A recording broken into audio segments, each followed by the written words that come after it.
আপনারা জানেন কি তিল আর সামান্য কিছু বেসিক মশলা দিয়ে চিকেনের দুর্দান্ত একটা রেসিপি বানানো যায়।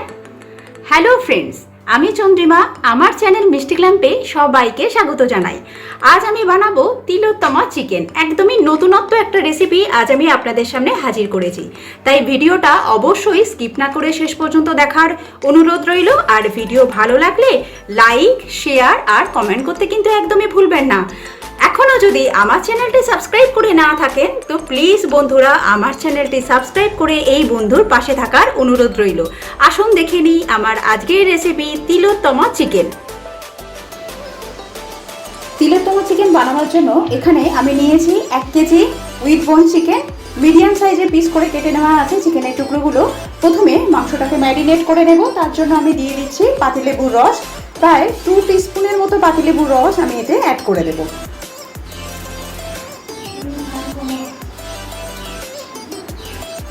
এবার দিয়ে দিচ্ছি নুন।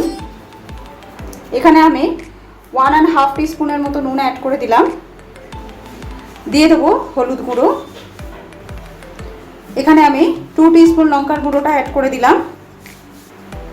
দিচ্ছি 1 teaspoon Kashmiri red chilli powder. লঙ্কার গুঁড়োটা মানে ঝালটা আপনারা আপনাদের স্বাদ অনুযায়ী কম বেশি করে নেবেন।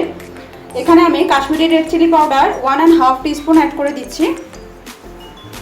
এবার আমি অ্যাড করে দিচ্ছি ধনে গুঁড়ো। এখানে আমি 1.5 টিস্পুন ধনে গুঁড়ো অ্যাড করে দিচ্ছি। 1 টিস্পুন জিরে গুঁড়ো। এবার এতে আমি টক দই অ্যাড করে দেব। এখানে আমি 4 টিস্পুন টক দই অ্যাড করে দিচ্ছি।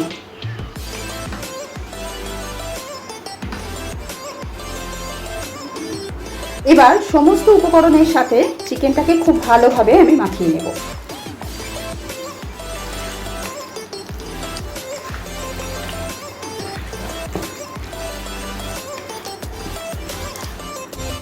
এইভাবে চিকেনটা আমি আধ ঘন্টা রেখে দিচ্ছি।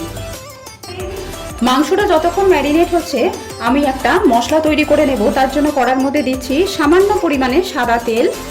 খুব বেশি তেল দেওয়ার দরকার পড়বে না।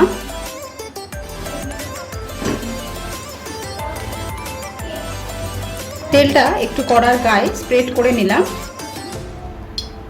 এবার আমি তেলের মধ্যে প্রথমে দিয়ে দিচ্ছি কয়েক কোয়া রসুন। এখানে প্রায় 10 থেকে 12 কোয়া রসুন আমি তেলের মধ্যে দিয়ে দিলাম।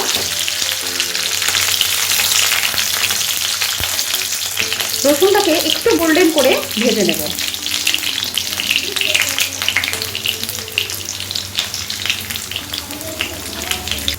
রসুনগুলো গোল্ডেন করে ভাজা হয়ে গেলে এর মধ্যে আমি অ্যাড করে দিচ্ছি স্লাইস করে কেটে রাখা পেঁয়াজ। এখানে আমি 2টো বড় সাইজের পেঁয়াজকে কেটে নিয়েছি। এবার পেঁয়াজটাকেও অল্প কিছুক্ষণ সময় নিয়ে আমি একটু ভেজে নেব।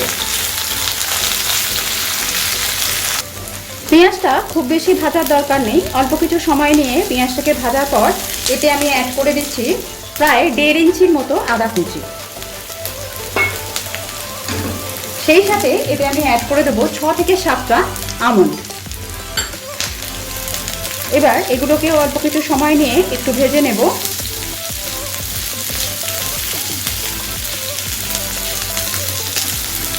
প্রায় 1 থেকে 1.5 মিনিট সময় নিয়ে সমস্ত উপকরণ ভেজে নিয়েছি। এবার এর মধ্যে আমি আর একটা জিনিস অ্যাড করব, সেটা হচ্ছে তিল। যেহেতু এটা আমি তিলোত্তমা চিকেন করছি তাই তিল না দিলে তো চলবেই না। এখানে আমি 3 টিস্পুন তিল অ্যাড করে দিচ্ছি।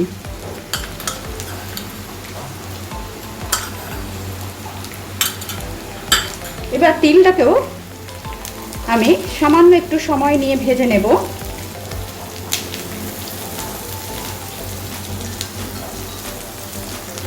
আরও প্রায় 1 মিনিট সময় নিয়ে আমি সমস্ত কিছু একবার ভেজে নিয়েছি। এবার আমি এতে খুব সামান্য একটুখানি জল অ্যাড করব। আর একটু লাগবে। এবার গ্যাসের ফ্লেমটা একদম কমিয়ে দিয়ে এটাকে কভার দিয়ে পুরো জলটাকে আমি মেরে নেব। আর জিনিসগুলো যাতে একটুখানি ভালোভাবে সেদ্ধ হয়ে যায় সেই পর্যন্ত এটাকে রান্না করে নেব। দেখুন এর জলটা পুরোপুরি শুকিয়ে গেছে আর এগুলো অনেকটা বেশি সফট হয়ে গেছে। এবার আমি গ্যাসের ফ্লেমটাকে অফ করে দিলাম। এর মধ্যে আমি দিয়ে দিচ্ছি হাফ জয়িত্রী ফুল। গ্যাসের ফ্লেমটা অফ করার পরে কিন্তু এটাকে আমি অ্যাড করছি। এবার সমস্ত কিছু ঠান্ডা করে নিয়ে এর একটা মিহি পেস্ট আমি বানিয়ে নেব। এবার আমি রান্নাটা শুরু করব। তার জন্য কড়ার মধ্যে দিয়ে দিচ্ছি সাদা তেল। এই রান্নাটা আমি সাদা তেলেই করব। তেল গরম হয়ে গেলে এর মধ্যে আমি দিয়ে দিচ্ছি একটা তেজপাতা, মাঝখান থেকে ফাটিয়ে দিচ্ছি তেজপাতাটা।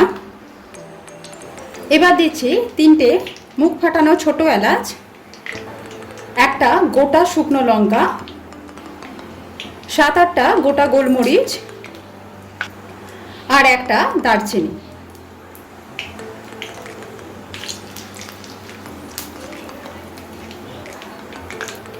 গোটা মশলাগুলো হয়ে গেলে, অর্থাৎ গোটা মশলা থেকে যখন এর সুন্দর গন্ধটা বেরোতে শুরু করবে, সেই সময় আমি যে পেস্টটা বানিয়ে রেখেছিলাম, আদা পেঁয়াজ রসুন আর যে মশলা দিয়ে পেস্ট তৈরি করেছিলাম, এইটাকে আমি অ্যাড করে দেবো।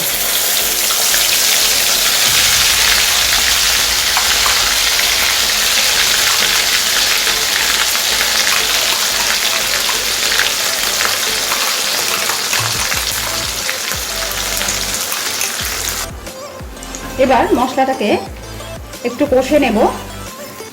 গ্যাসের ফ্লেমটা লো টু মিডিয়ামে রেখেছি।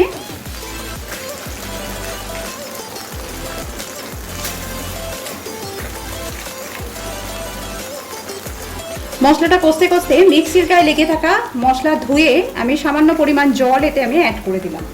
এবার খুব ভালোভাবে মশলাটাকে কষে নিতে হবে।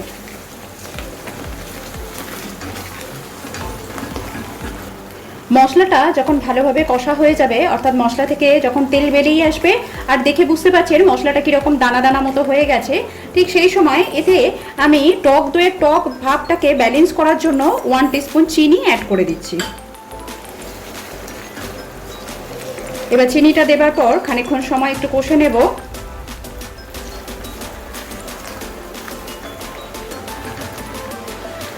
আরও অল্প কিছু সময় নিয়ে মশলাটা ভালোভাবে কষে নিয়েছি।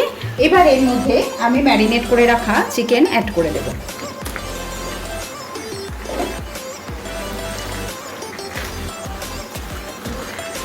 মিডিয়াম ফ্লেমে চিকেনটাকে 3 থেকে 4 মিনিট খুব ভালোভাবে কষে নেব।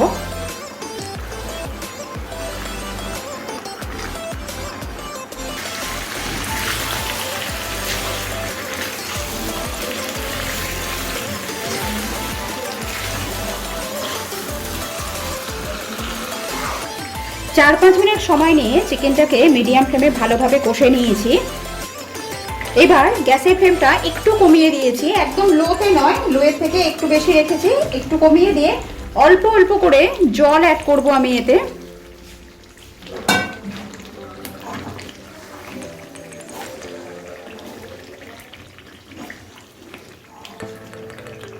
অল্প অল্প করে জল অ্যাড করে এর মধ্যে আমি দিয়ে দিলাম 4 থেকে 5টা গোটা কাঁচা লঙ্কা, যাতে ঝাল না হয়, শুধুমাত্র কাঁচা লঙ্কার ফ্লেভারটা তরকারির সাথে অ্যাড হয়। এবার আমি এটাকে কভার করে দিয়ে কষে নেব আরও 5 থেকে 6 মিনিট। মাঝখানে একবার ঢাকনাটা খুলছি, একবার নেড়ে দেব, নাহলে যেহেতু তিল আছে বাদাম আছে তলায় লেগে যেতে পারে।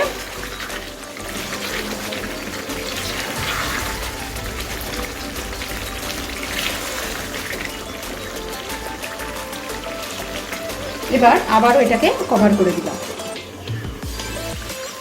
মাংস খুব ভালোভাবে কষে নেওয়া হয়ে গেছে, দেখেই বুঝতে পারছেন যে কতটা তেল বেরিয়ে এসছে।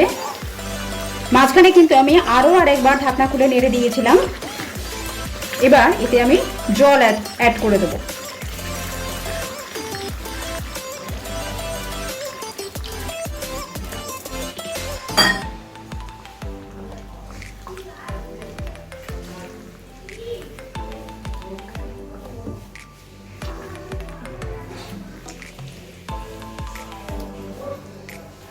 এবার দিয়ে দেবো পরিমাণ মতো নুন। ম্যারিনেশনের সময় নুন দেওয়া ছিল, বাকি নুনটা সেই বুঝে অ্যাড করতে হবে।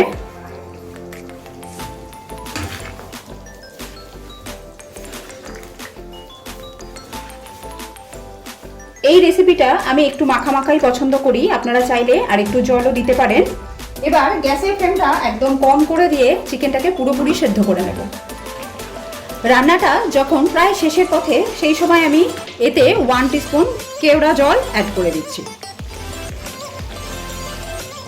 এবার এটাকে আমি আবারও কভার করে দিলাম, দিয়ে 2 থেকে 3 মিনিট রান্না করে নিচ্ছি। গ্যাসের ফ্লেমটা কিন্তু একদম কমে রেখেছি। 3 মিনিট হয়েছে, এবার আমি গ্যাসের ফ্লেমটাকে অফ করে দিলাম। তৈরি হয়ে গেছে আমার আজকের রেসিপি তিলোত্তমা চিকেন।